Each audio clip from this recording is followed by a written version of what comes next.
በዛ ችግር ምክንያት ምን አዲስ ነገር ጨመራችሁ ህይወታችሁ ላይ? ምን አዲስ ስኪል፣ ክህሎት፣ ዕውቀት ጨመራችሁ? ራሳችሁ ላይ አዲስ ፖቴንሻል እንዲወጣ ምን ያክል አገዛችሁ? ይሄንን ራስን መጠየቅ አሪፍ ነገር ነው እንጂ ውብ ህይወት መኖር ይገባሻል። ውብ ህይወት መኖር ይገባሃል። በዓላማ በተስፋና ህይወትን ወዶ መኖር ይገባሻል፣ ይገባሃል። እሺ እንደምን አላችሁ የግሎባል አፕላይን ተከታታዮች ማለት ነው። ዛሬ ከኔ ጋራ እጅግ ውብ የሆነ አንድ ስልጠና ሼር እንደራረጋለን። በህይወቴ ላይ በመተግበር ራሴ ላይም በመማከር ባለውበት ቢዝነስ ላይ የጠቀመን ኢንዘን ላይፍ እንደ ፕሪንሲፕል ይዤው እየሄድኩበት ያለ አንድ ኮንሴፕት ሼር አደርጋችኋለሁ ማለት ነው። ምንድነው ይሄ ሀሳብ? ሬዚለንስ ይሰኛል ማለት ነው። ሬዚለንስ እንግዲህ በህይወታችን ሁላችንም ማሳካት እንፈልጋለን። መቀየር የምንፈልገው ታሪክ አለ። ልንደርስበት የምንፈልገው ነገር አለ። ሪሊ ያንን እውን ለማድረግ ከሚያስፈልጉን ነገሮች ውስጥ አንዱ ሬዚለንስ ነው ማለት ነው። ይህ ሀሳብ ምንድን ነው የሚለውን በደንብ አድርገን እናያለን ማለት ነው። ሬዚለንስ ስንል ምን ማለት ነው ስንል በህይወታችን ራሳችን ላይ ያለን ምልከታን ጭምር ይይዛል።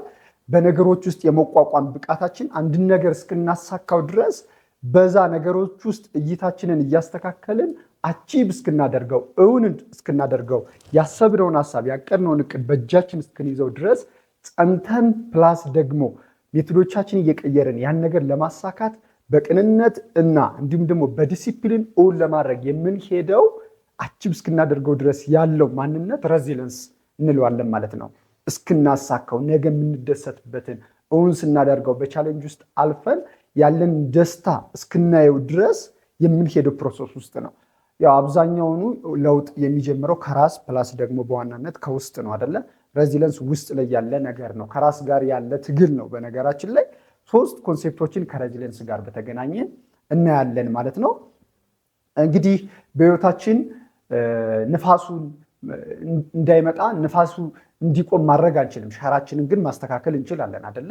አንድ ጀልባ ወይም ደግሞ የሆነ መርከብ እየሄደች በውሃው ላይ እየተሳፈፈች ንፋሱ ማዕበሉ ያ ነገር እንዲቆም ማድረግ አንችልም በሰው ኃይል አይደለ? ነገር ግን ሸራችንን በማስተካከል ግን በአቅጣጫችን ወይም ደግሞ መድረስ በምንፈልግበት መንገድ ማለፍ እንችላለን። ስለዚህ ፎከስ ማድረግ ያለብን እሱ ጋር ነው። የመጀመሪያው ሬዚለንስ ላይ የማወራችሁ ዘ ፊሎሶፊ ኦፍ ሬዚለንስ የሚለው ነው። ራሳችን ላይ ያለ ፍልስፍና ነው ማለት ነው። ጂም ሮን የሚባል ታላቅ ሰው ዶንት ዊሽ ኢት ዌር ኢዘር ዊሽ ዩር ዘ ቤተር ይላል እና በቃ ራሳችን የተሻለ ለመሆን ነው እንጂ ነገሮች ቀላል እንዲሆኑ መመኘት የለብንም። ዶንት ዊሽ ፎር ለስ ፕሮብለም ዊሽ ፎር ሞር ስኪል። ትንንሽ ችግሮችን በቃ ችግሮች እንዲቀንሱልን ሳይሆን ችግሮችን የመወጣትና በነገሮች ላይ ያለንን የበላይነት የበለጠ እየተካን ስኪሎቻችን እየገነባን ነው መሄድ ያለብን ማለት ነው። ስለዚህ መመኘት ያለብን እሱ ጋር ነው። ስለዚህ ይሄን ቪዲዮ እያየ ያለ ይሄን ቪዲዮ እያየሽ ያለሽ ምንድን ነው ፍልስፍና በህይወት መጀመሪያ ራስ ላይ የምታየው ነገር ምንድን ነው? ትንንሽ ችግሮችን ስለመመኘት ነው የምታስበው? ቀላል ነገሮች በህይወት እንዲመጡ ነው የምትመኘው? ወይንስ አንተ ከባድ ስለመሆን ነው የምታስበው? አንቺ ሞር ስኪል ስለመገንባት ነው የምታስቢው?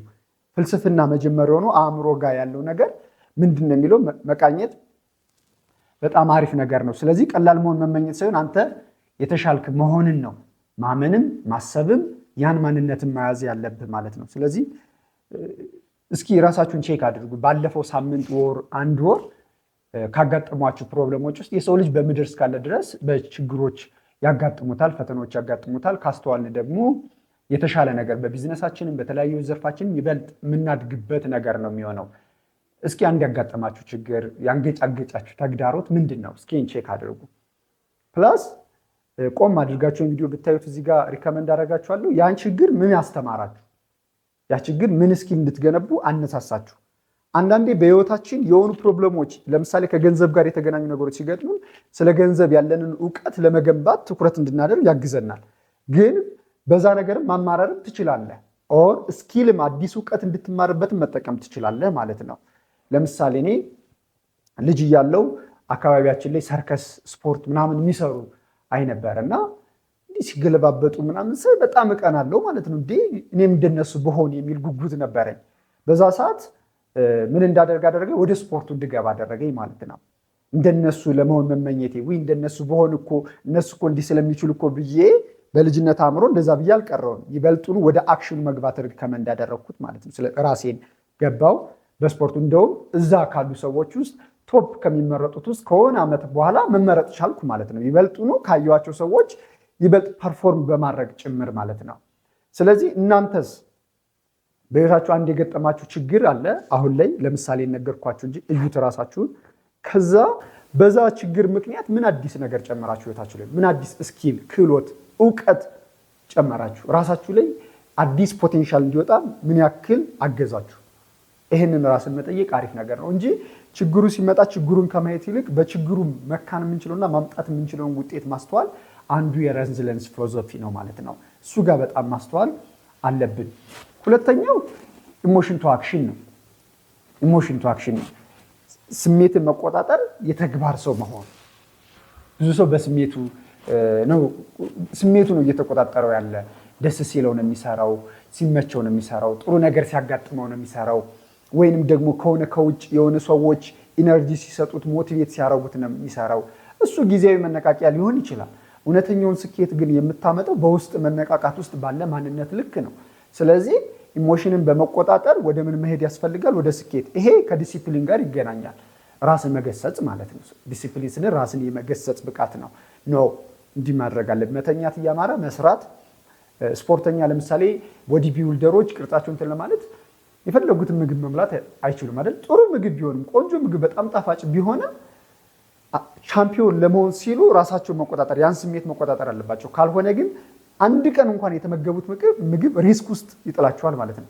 በቃ ላይፍ እንደዛ ነው፣ ሪስኩ እንደዛ ነው ማለት ነው። ዛሬ አይ ችግር የለውም ብለህ ያለፍከው ነገር፣ ዛሬ በኢሞሽን ያለፍከው ነገር ወይንም ደግሞ የተውከው ወይም ደግሞ ያደረግከው ነገር ነገ ስኬት ላይና የወደፊት ግብና ዓላማ ላይ ተጽዕኖ ይፈጥርባል።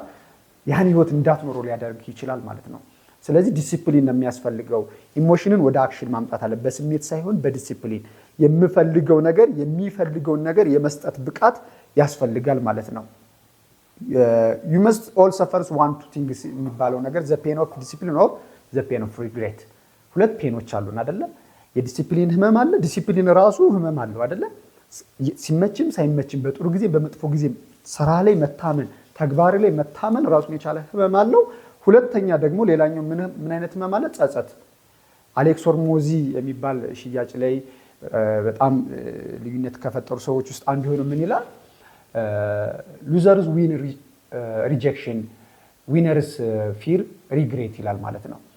ተሸናፊዎች ወይም ደግሞ በቃ ሉዝ ያደረጉ ሰዎች ተቃውሞ ነው የሚፈሩት። በቃ ሉዘሮች እንዲህ ብባልስ፣ ሰንበዲ እንዲህ ባይቀበለኝስ፣ እንዲህ ነገር ቢገጥመኝስ፣ ብከስርስ፣ ባጣስ፣ ባይሆንልኝስ፣ ነገ እንዲህ ቢሆንስ፣ እስቲል ወጣቶች ሁነው ጭምር ይሄንን ነገር የሚሉታሉ። በሀያዎቹ እድሜ ውስጥ ሁነው እንዲህ ቢሆንስ እያሉ። ሲጀመር የወጣትነት ጊዜ እኔ በሚገባ ይልቅ የሰው ልጅ ትክክለኛ የህይወት አቅጣጫውን ማግኛ ራሱን የሚሰራበት መንገድ ፕሮሰስ ነው። ያ ፕሮሰስ ደግሞ መውደቅ አለ፣ መነሳት አለ፣ መሳሳት አለ፣ ልክ የሆነ ነገርም ታደርጋለህ። ስለዚህ ከስህተት እየተማርን ልክ የሆኑ ነገሮች ደግሞ እያጠናከርን የምንቀጥልበት እንጂ ውድቀትን ፈርተን ወይም ስህተትን ፈርተን የምንተው አይደለም። ሉዘሮች ግን ይሄንን ፍርሃት ውስጥ ነው ያሉት ማለት ነው። በቃ ሪጀክሽን፣ ተቃውሞን ይፈራሉ። ዊነርስ ደግሞ ሪግሬት፣ እሱ የሚፈሩት ነው፣ ጸጸትን ይፈራሉ። መጸጸት አይፈልጉም። የነገ ህይወታቸው የተሻለ እንዲሆን፣ ቀና እንዲሆን፣ ከፍ ያለ እንዲሆን ነገን የማይጸጽታቸውን ነገር ዛሬ ያደርጋሉ ማለት ነው። ስራቸውን በቀናነት በዲሲፕሊን ስራቸው የሚፈልገውን ነገር ያደርጋሉ። ለጊዜያዊ ውጤትም አይታለሉም። በነገራችን ላይ የሰው ልጅ ሁለት ነገሮችን የመቋቋም ብቃትም ያስፈልገዋል።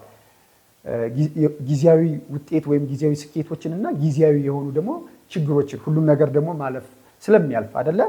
ስለዚህ የሆነ ስኬት ስናመጣ ራሳችን የተለየ ሰው አድርገን ማሰብም አይገባም። የሆኑ በጣም ከባድ ቻሌንጅ ከሌሎች የተለየኛ ላይ ሲመጣም እኛም በፈጣሪ የተበደልንና ከሌሎች በቃ እኛ የተጠላን ወይም የተተቸን የተገለልን አይነት ሰዎች አድርገን ራሳችንን ማሰብ የለብንም። ሁሉንም ነገር እናልፈዋለን፣ አልፈዋለሁ የሚል አመለካከት ያስፈልጋል። ውስጣዊ የሆነ ሬዚሊየንስ ይሄ አንዱ ያስፈልገናል ማለት ነው። ስለዚህ ደጋግሞ መሞከር፣ ደጋግሞ በጽናት መቀጠል በጣም አስፈላጊ ነገር ነው ማለት ነው። ሶስተኛው ዘ ፓወር ኦፍ አሶሲዬሽን ነው። ይሄ ደግሞ እንግዲህ you are the average of the 5 people አይደለ? በቃ አንተ በዙሪያ ያሉ የአምስት ሰዎች ድምር ውጤት ነህ። የጊዜ ጉዳይ ነው እንጂ ለምሳሌ 5 በሱስ ውስጥ ካሉ ሰዎች ብትጨመር ከሆነ ስቴፕ ባይ ስቴፕ ከሆነ ጊዜ በኋላ 1 2 እያልክ አንተም በዛ ውስጥ መገኘት አይቀርም። ጭራሽ የዛ መሪው ሆነ ልትገኝ ትችላለህ ነገ ማለት ነው። ልክ እንደዛ ሁሉ ስኬታማ መሆን ከፈለክ ካንተ የቀደሙ 5 ሰዎችን ምረጥና እነሱን ፎሎ ማድረግ ጀምር፣ ከነሱ ጋር መዋል ጀምር። ብዙ ሰዎች የግድ ከሆኑ ሰዎች ጋር መዋል ሲያስቡ ፊዚካሊ በአካል ማግኘት የሚጠበቅባቸው ይመስላቸዋል። የሆኑ ሰዎችን ለማግኘት ሶሻል ሚዲያን መጠቀም ነው። እንደነዚህ አይነት ቪዲዮዎችን ማየት፣ ፖድካስቶች አሉልን፣ የስኬታማ ሰዎች ተሞክሮች ዩቲዩብ ላይ በጣም ብዙ አሉን አይደለ? ትሬነሮች፣ አሰልጣኞች በቢዝነስ ስኬታማ ሆኑ የቢዝነስ እንዴት እዛ ጋር እንደደረሱ የሚያሳዩ ስለ ቢዝነስ የሚያወሩ ስኪል እውቀቶችን የሚያሳዩ አሉ። አሁን ላይ ደግሞ የኤአይ ዘመን እዛ ጋር ገብተን ሰርች የማድረግ መብት አለን። ግን ሰርች የምታደርገውን ደግሞ መምረጥ ያንተ ድርሻ ነው ማለት ነው። ስለዚህ ስኬታማ ሰዎችን ደግሞ እዛ ጋር ማግኘት ትችላለህ። ጓደኞችን እነሱን ማድረግ ትችላለህ። የሆነ ሀገር ለምሳሌ እኔ ከምወዳቸው ውስጥ በዲሲፕሊን ከፊት ከማያቸው ውስጥ አንዱ ክርስቲያኖ ሮናልዶ እግር ኳስ ተጫዋቹ ነው እና ኳስ ምናምን ስለማይ በቃ አሁን ላይ ድረስ ያለበትን ነገር እኔም ባለውበት ዘርፍ ውስጥ በሱ አይነት ዲሲፕሊን ስኬታማ መሆን ፈልጋለሁ። ስለዚህ የሱ ብዙ አይነት ቪዲዮዎች ስልኬ ላይ አሉ፣ አያቸዋለሁ፣ ደጋግሜ እሰማቸዋለሁ። እስቲ ለስራ ፓርትነሮቼ ጭምር አሳያቸዋለሁ። አያችሁ ይህ ሰው እኛም እንዲህ ካደረግን እንዲህ ማሳካት እንችላለን። ስለዚህ ማይንዴን የሆነ ስኬት ላይ የሆነ ጽናት ላይ የሆነ ዲሲፕሊን ባላቸው ሰዎች አብሬ ከበዋለሁ ማለት ነው። ስለዚህ አንተ በዙሪያ ያሉ 5 ሰዎች ድምር ውጤት ነህ ማለት ነው። ስለዚህ ስኬታማ ሰዎች ምረጡ። ውጫዊ በአካል የምታገኟቸው ያን ያክል ሰዎች ከሆኑ ስልካችሁ ጋር በደንብ ፎከስ በማድረግ ስኬታማ ሰዎችን ሰርች አድርጉ፣ ከነሱ ጋር ኮሚኒኬት አድርጉ። አንተ በዙሪያ ያሉ 5 ሰዎች ድምር ውጤት ነህ። ይሄን አባባል ብዙዎቻችን ደጋግመን ስለሰማ ነው ኖርማል አድርገነዋል። ኢዝናት ኖርማል። በነገራችን ላይ አንዱ ለስኬታማነት ከሚያስፈልጉን ዲሲፕሊኖች ውስጥ አንዱ ነው። አብረህ የምትውላቸውን ሰዎች መምረጥ አለብህ፣ የምታወራቸውን ሰዎች።